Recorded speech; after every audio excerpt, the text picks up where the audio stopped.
Hello and welcome to Nowhere in Milwaukee. I'm your host, Wendy Yang, and tonight we will take a look at poverty as it exists and thrives right here in the city of Milwaukee, how everyday ordinary people take the fight against poverty into the streets, and we'll sit down with TR Winsky, who confronts the challenges of poverty in his daily experience as a homeless person. All that and much more coming up on Nowhere Milwaukee.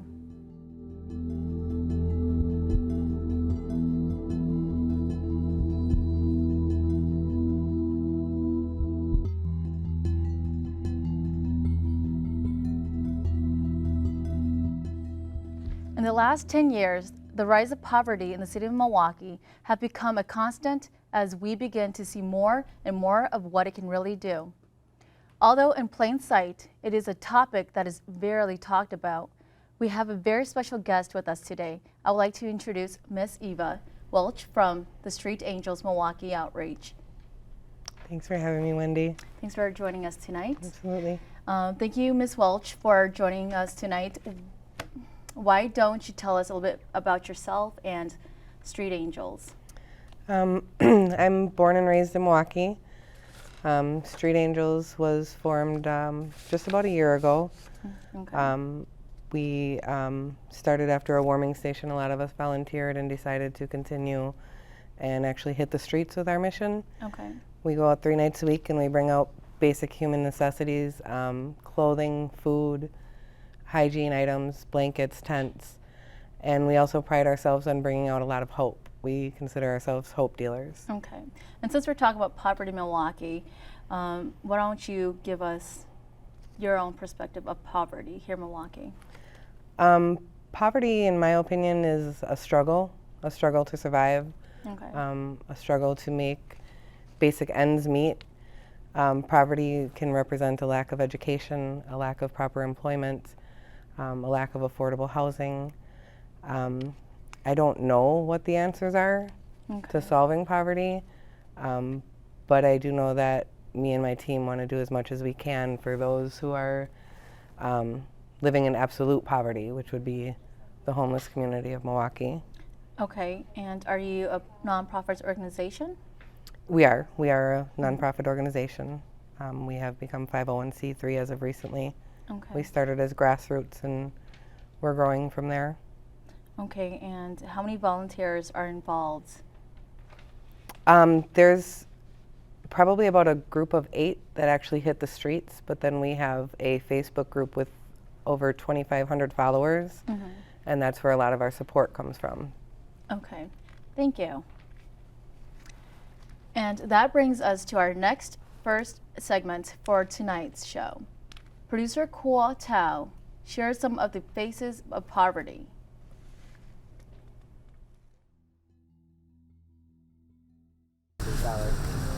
The city of Milwaukee has many faces of poverty. These are their stories. Aaron and I drink because I get away from the pain, but living out here, but I love the woods here and there because that's what I got, and I live in a little wooden shack over here, and I try to take care of as much wood as we can.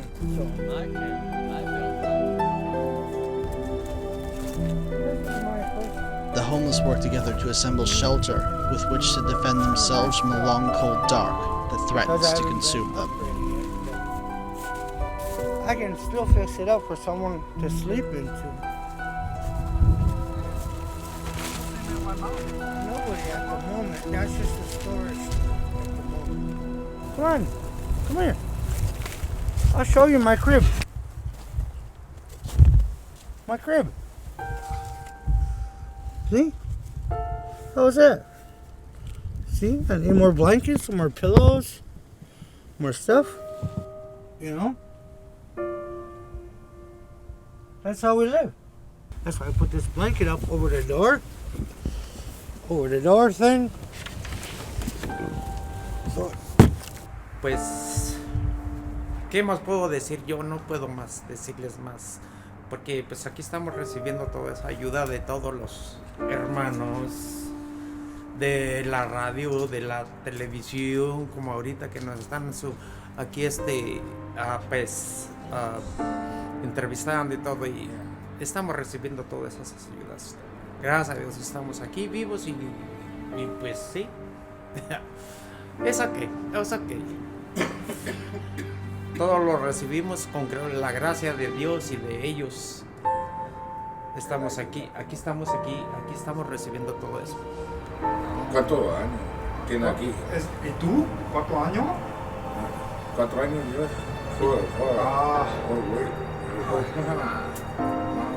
Tengo 6 años aquí. 6 años aquí. 6 años.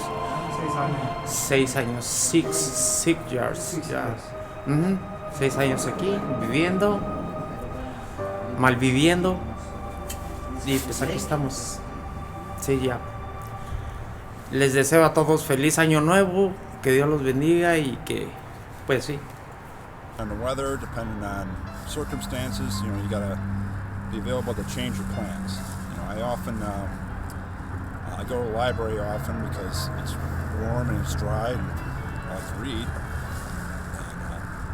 And then I come back here and have something to eat on the way and then go to sleep. It's a challenge. I mean, a lot of people don't realize how challenging everyday things are. For instance, if I want to take a shower in the morning, I gotta walk like 5 miles, And if it's hot out, like in the summer, I'm just gonna get sweaty on the way back. Brushing your teeth is a chore because you gotta find a place where you can have a sink where they aren't gonna frown upon you using their sink. A private bathroom in a library or a gas station works, but sometimes you just gotta go without,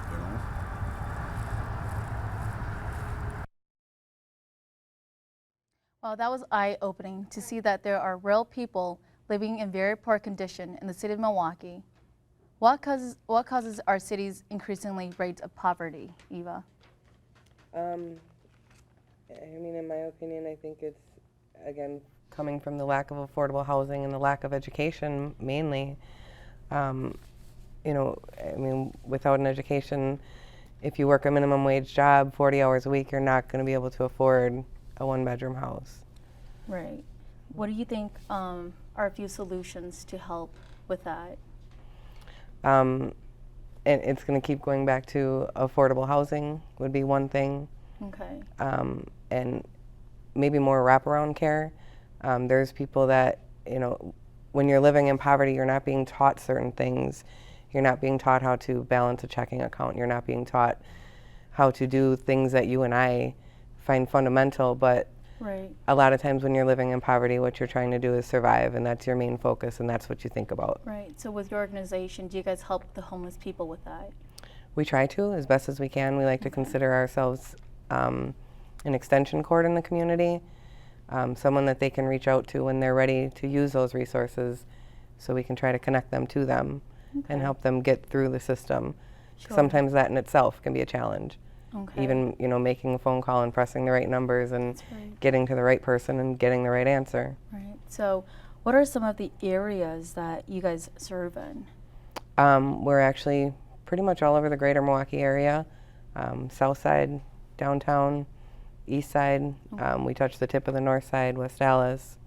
We're kind of all over. We have an 80-mile route per night that we go on. Okay. And do you also work with any other organizations here in Milwaukee? We do. There is another outreach team, Street Life and Feeding His Flock, and we've developed relationships with Housing First to try to help, with the resource end of it. A huge partner of ours is Just One More Ministry. They provide all the food that we were able to take out all 3 nights. So. Sure. And how could people help donate or help with the cause to improve the homelessness? To actually improve homelessness, it's going to take some deep-rooted things to happen. But to support us in what we're doing, which is supporting them while they're on the streets, you can always go to our Facebook page, which is Street Angels Milwaukee Outreach. Okay. Well, thank you. You're very welcome. Next up in our programming, we take an in-depth look at what poverty really looks like.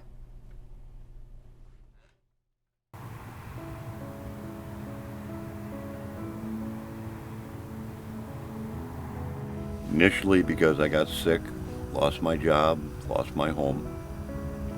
I now choose to be out here to help others. Poverty is not being able to support yourself. With the minimum. Poverty is not supporting your children if you have them, with at least the minimum For existence, a roof over your head, food on the table every day, being able to have clean clothes to go to school for children. Not being able to do that is poverty, or just barely being able to do that is poverty. I've seen homeless people who have nothing because of poverty, lack of jobs, or underemployed. Less than 12% said drug addiction. Less than 10%, I believe, said it was alcoholism that caused them. and less than 10% said mental disabilities. Poverty, not having enough money, not being able to find work. This is always a place, especially during the summer, that people crash and you can't see them.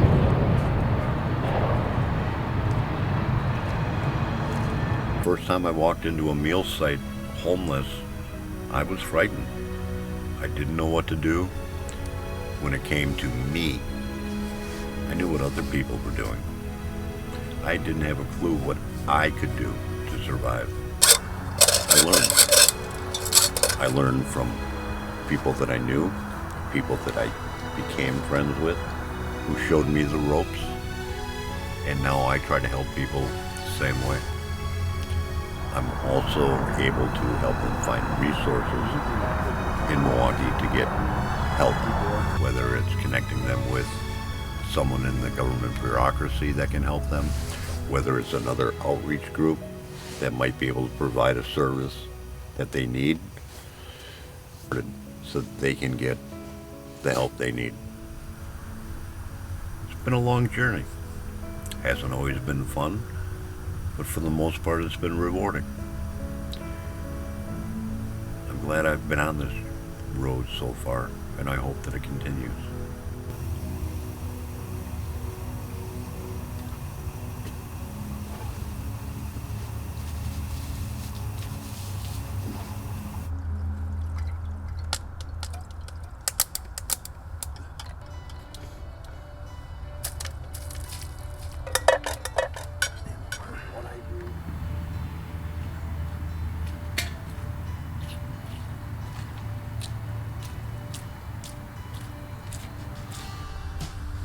I've met some very interesting people over the last several years. I've been in a couple of hairy situations, like everyone in this situation has been. It's always interesting because I find people interesting. Do I want to get attacked again? No. Do I want to end up in the hospital getting stitches because some guy pulled a gun on me and smacked me in the forehead while I was out giving information to a woman at night because she needed a mammogram and had no insurance? No. Do I want to meet that person with a great story? Yes. Do I want to keep doing this so I can meet that person? Yes. But you get a little cautious sometimes, especially when you're living out here. You worry about your safety. Everyone deserves hope. That's the American dream, that you can do.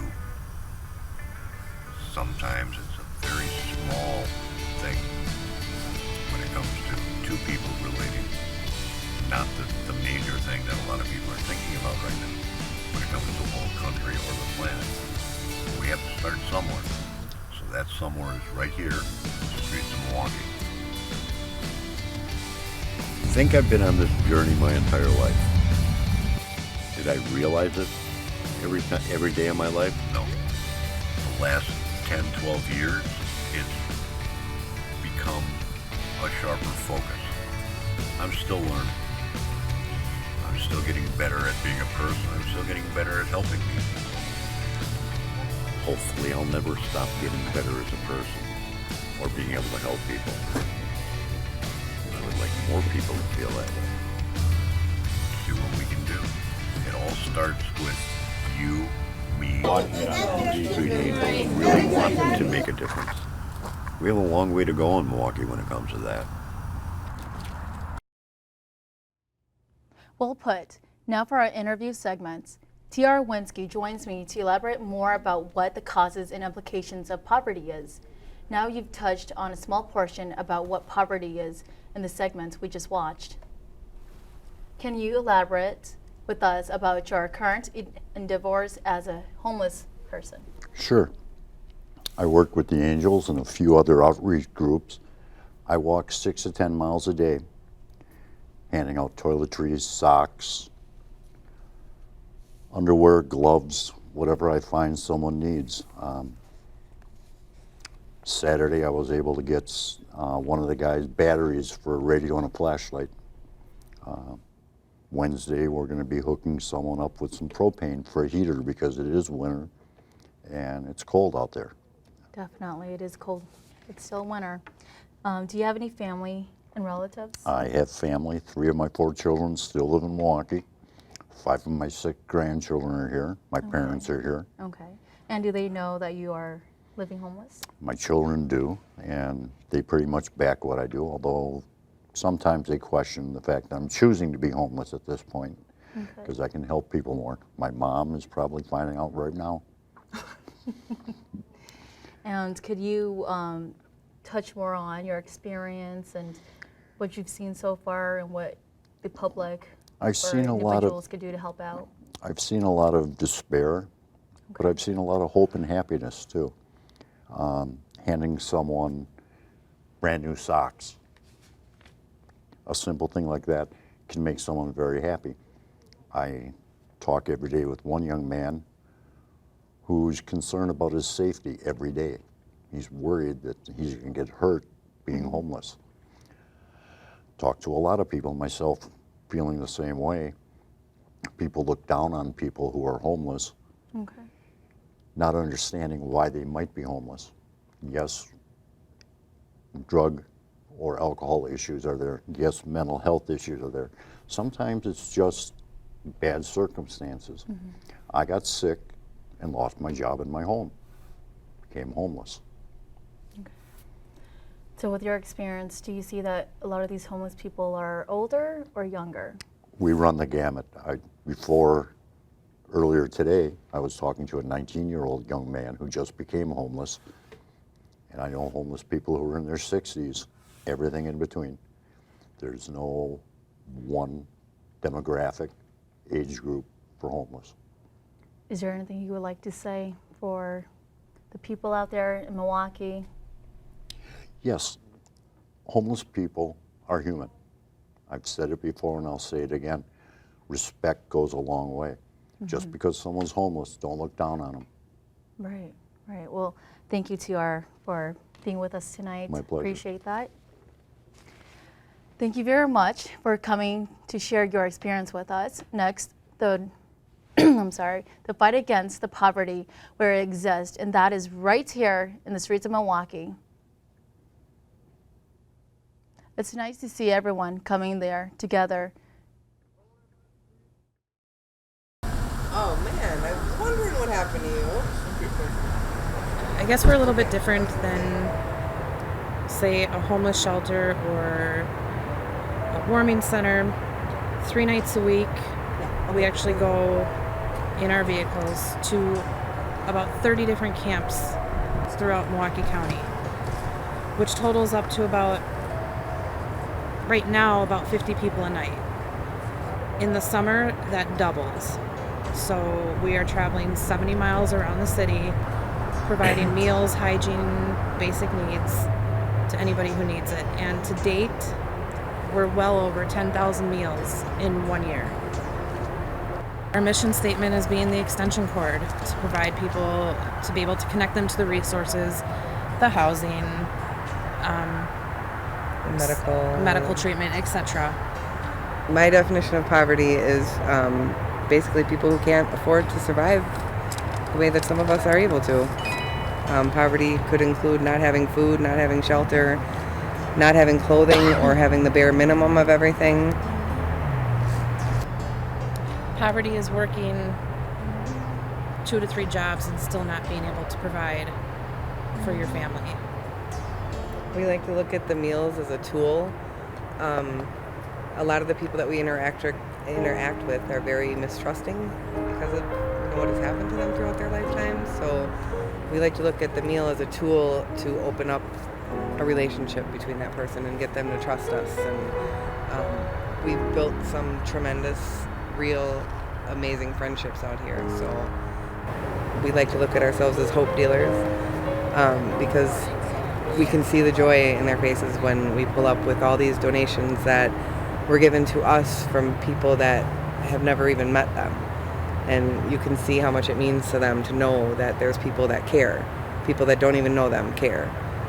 So The 10,000 meals is great, but it's how many people are being helped emotionally. It costs us the room, it costs us food, it costs us the toiletries and all that type of stuff. And we're helping out another guy, because that's how we are. Even when we can't help ourselves, we're helping out. If you notice, there's that guy that takes longer of us while. He's out on the street, so instead of having him freeze, we're saying, sure, you can come in there. And we can't help him that much, but we try to as much as we can. Do you need another meal then? Is he here tonight? He's here. You don't gotta do that, trust me. That's not what I was just saying, we're trying to help. We're trying to help him out. for me, when I first started coming out, it was extremely depressing. I went home every night and I cried. I was at the camps and I was crying and trying to hide it, because I've learned that they don't want us to come out here and feel sorry for them. That's not what they need. What they need is somebody to come out here and lift their spirits. And sometimes it's vice versa. Sometimes they're lifting my spirits, quite often. Homelessness doesn't care if you're white, if you're black, if you're Asian. It doesn't If you're matter. a citizen. It doesn't matter if you're 70. It doesn't matter if you're 13. We're not only looking for homeless people, we're looking to help the community in general. If somebody's there who needs help, we're going to help them. A lot of them are depending on us, and it might not be for that meal. There's places they can eat if they need to, but I think it's the consistency, the friendship, the connections that we can offer them. Some of them don't have phones. We can make phone calls for them, and when we see them again, give them the research that they were looking for, and that's why we like to think of ourselves as an extension cord, because we're able to do things for them that they can't do for themselves in order to get those resources. Band-Aids help, they're great, but we need to get to the root of the problem, and we need to give these people real options, not places where they don't want to go, not places where they're forced to go. As long as he has a bus ticket, they won't be able to ask him to leave, so he can stay until the bus leaves. Each individual may need different types of resources or help in order to get them where they need to be. And in my opinion, in the richest country in the world, there should be no one sleeping on the streets, especially when it's weather that you can freeze to death in. And we see it here in Milwaukee every year. There's people that freeze to death. Whether it be homeless or not, there's people that freeze to death.